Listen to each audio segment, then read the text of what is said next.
अस्सलाम वालेकुम नाज़रीन, मैं ਤੁਹਾਡਾ ਹੋਸਟ ਅਮਰ। ਤੁਸੀਂ ਮੇਰਾ YouTube ਚੈਨਲ ਦੇਖ ਰਹੇ ਹੋ ਰॉ ਅਮਰ ਮਲਟੀ ਟੈਲੈਂਟਡ ARC। ਅੱਜ ਤੁਹਾਡੇ ਨਾਲ 버ਗਰ ਦੀ ਤਵਾ 버ਗਰ ਦੀ ਜ਼ਬਰਦਸਤ ਰੈਸਪੀ ਸ਼ੇਅਰ ਕਰਨ ਲੱਗੇ ਹਾਂ। ਅੰਡਾ ਸ਼ਾਮੀ ਵਾਲਾ 버ਗਰ ਹੈ। ਜਿਹੜੇ ਲੋਕ ਬੇਰੋਜ਼ਗਾਰ ਫਿਰਦੇ ਨੇ, ਅਗਰ ਉਹ ਮੇਰੀ ਰੈਸਪੀ ਦੇਖ ਕੇ ਫਾਰਮੂਲਾ ਅੱਛਾ ਲੱਗੇ ਤਾਂ ਲਾਜ਼ਮੀ ਟਰਾਈ ਕਰਨ और अपना सेटअप बनाने से अच्छी रोजगार बन सकती है। तो अच्छी तरीके से नोट कर ला रहे हैं चीज़ बड़ा स्पाइसी, बड़ा ज़बरदस्त और अच्छा आला जायके का 버ਗਰ बना रहे हैं। तो शुरू करते हैं बनाना। देखो जी फाइनल लुक चेक करो, ज़बरदस्त बन के तैयार है, थोड़े सामने सर्व किया है। ज़बरदस्त है, लाजमी ट्राई करना।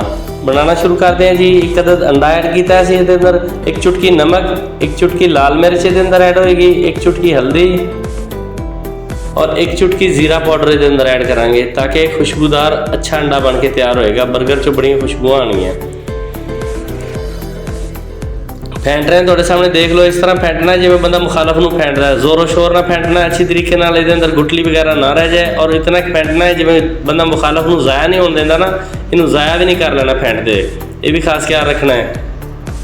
देखो जी बेहतरीन फेंटा गया अंडा थोड़े सामने तैयार है। इन साइड पर रखांगे और तवे दे उत्ते आयल ऐड करांगे। मीडियम टू लो आँच है, फ्लेम असीं जला लिया है। तो एक चम्मच कुकिंग आयल का ऐड करांगे बस। घी कभी भी नहीं बनाना क्योंकि जायका अच्छा नहीं बनेगा और घी ठंडा हो जाता है, जल्दी जम जाता है, बेकार हो जाता है। अंडे को अच्छी तरीके से उत्ते फैलाना है। फुल बड़ी टिक्की बनेगी अंडे की, मोटी लेयर की नहीं बनानी, वो अंदर फिर स्मैल बच जाती है अंडे की। ये लोग खास ख्याल नहीं रखते, फिर बर्गर का जायका इस वजह तो अच्छा नहीं बनता। कुछ चीज़ां होंदियां ने जिहड़ियां लोग दसते नहीं ने लेकिन वो अंदर बहुत कुछ इफेक्ट छड़ जांदियां ने। असी हर चीज़ ईमानदारी नाल दस रहे हैं, इस वास्ते साडी रेसिपी इंशाअल्लाह ताला बनाओगे तो गारंटेड होएगी ज़बरदस्त है। देखो अच्छी तरीके ने फैला लेना पलटे नाल और इन दोबारा इनू पका लेना है दोनों साइडों तो। अंडे नू ज़बरदस्त बन गया अंडा, ज़बरदस्त है। ये देखो जी कबड्डी वाला तरह दाल आना पैंदा इनू क्योंकि नरम होंदा, बिल्कुल तोड़ना नहीं है इनू, इसी तरह पूरे का पूरा पकना चाहिए है।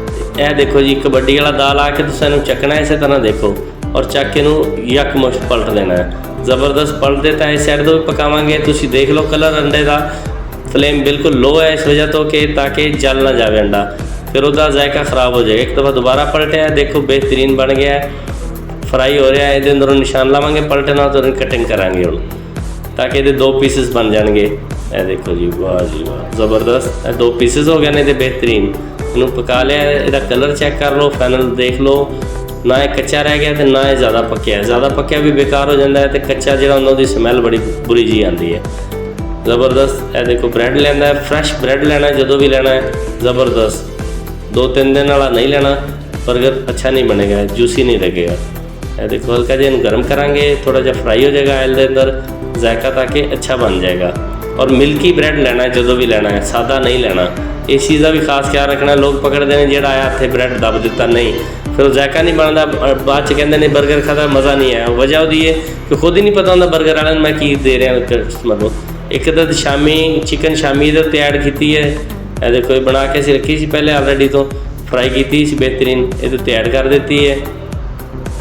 ज़बरदस्त कैचअप की एक लेयर लावांगे, कोशिश करना कि चिली कैचअप होनी चाहिए है तुहाडे कोल, ज़बरदस्त। बाकी ऑप्शनल है, अगर दूसरी है तो दूसरी भी ला के तुसीं बना सकते हो, घर भी बना सकते हो।